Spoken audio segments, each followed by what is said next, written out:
With some of us studying at a community college because we may not have an impressive GPA, we are just trying to do some soul searching and trying to find what major we're going to do, or we just don't have enough money to go to university.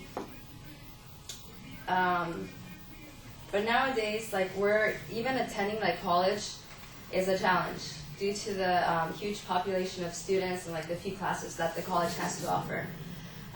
With the rise of college tuition, due to a state budget cut on education, fewer people are obtaining higher education.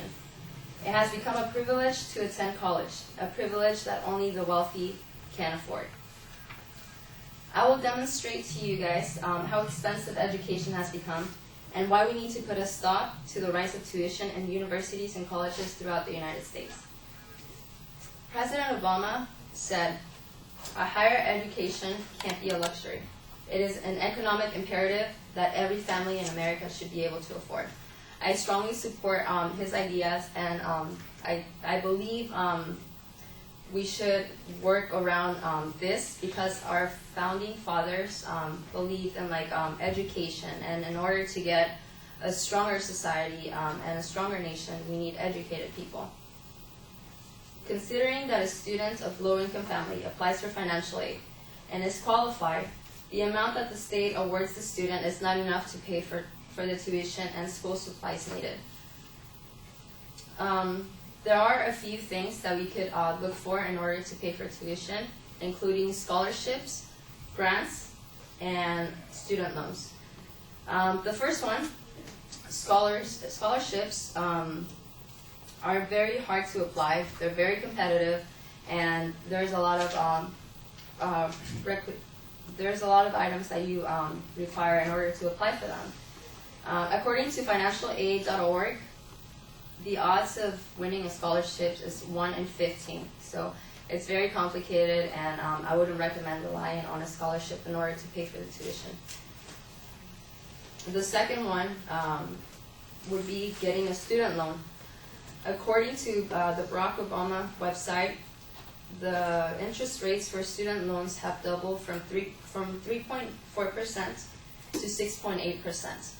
Therefore, I strongly discourage you guys from applying to get a loan because you have to repay the full amount, and on top of that, you have to pay interest on the amount. The third way to pay for tuition would be state funding and federal funding, which includes the Pell Grant, which is a grant that honors students with an approximate of $2,500 per semester going to a community college. However, the money has to last you for about 5 months, and it has to pay for tuition, school supplies, books, food, and for the student housing.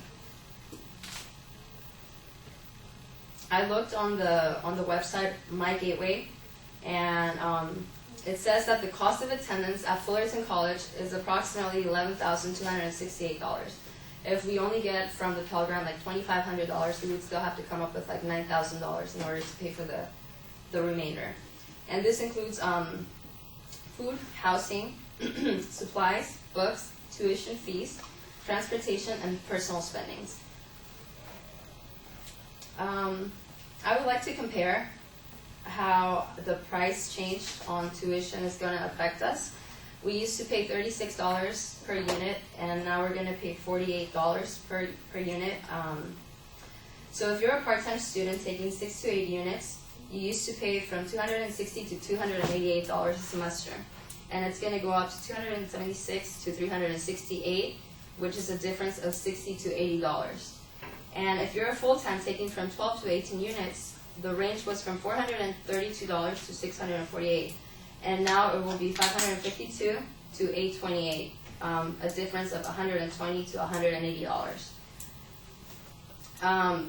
Secondly, I would like to talk about the tuition for Cal State Fullerton, and that is, of course, a little bit more expensive than attending a college. And I compared the 3 previous school years, and in 2010, the tuition per unit was $220. Tuition for 2011 was $254, and for this year it will be $278. In the last 3 years, it has increased $58 per unit. The average tuition fee for a full-time student at Cal State Fullerton in 2010 was about $2,000. And this year, it will range from $3,000 to $5,000, a difference of approximately $1,200. So what would you guys do with $1,200? I could buy books, supplies, pay for rent, or get like 1,200 cheeseburgers. Now, we're only referring to the tuition costs, not including other fees such as health fees, ID card, campus union, etc., which are also at the stake of rising. And this is only for the tuition of an undergraduate. Imagine if you were to obtain a bachelor's degree or a doctorate, then it would get more expensive. Now, let's talk a little bit more. Let's talk about out-of-state students.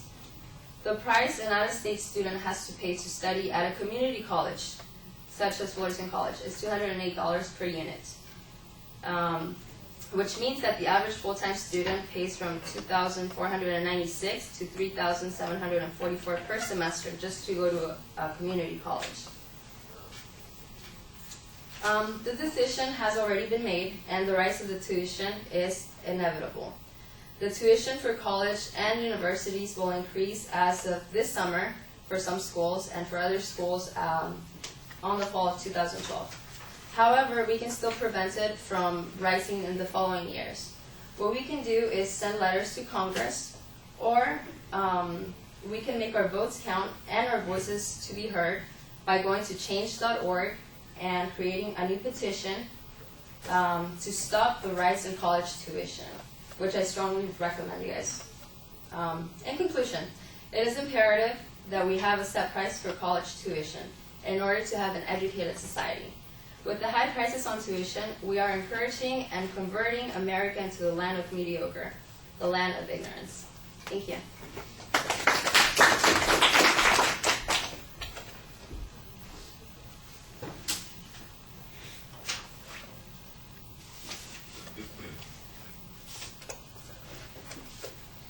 So Sadie, what did you think?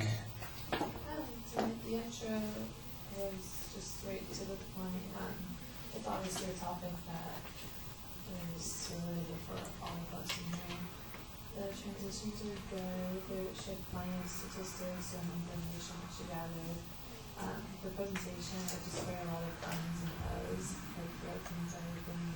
But she had a strong, solid voice also.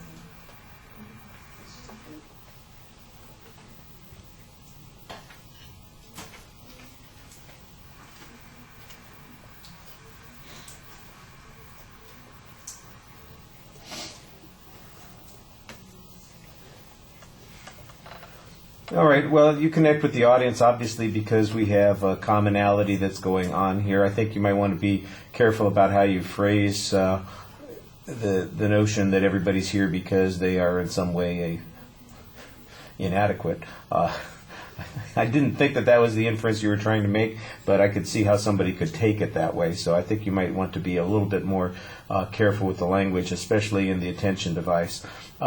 Your goal, I think, is a little abstract at the beginning. I know what your subject is, and I know what the supporting points are going to be, but ultimately what it is you're trying to accomplish, I think, needs to be sharper. At the end of the speech, you do have a couple of particular suggestions about things to do to try and control this. I'm not sure how going to a website or contacting Congress is going to affect any of those things because you don't have any explanation about why college tuition costs are going up. There's not really any analysis of this.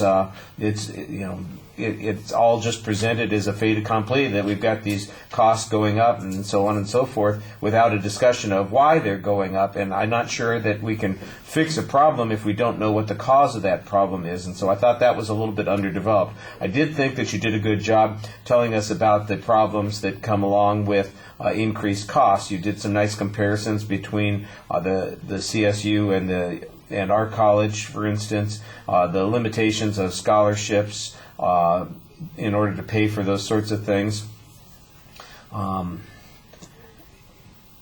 There's some discussion of what other kinds of aid is available, but I didn't really hear much about whether or not that aid is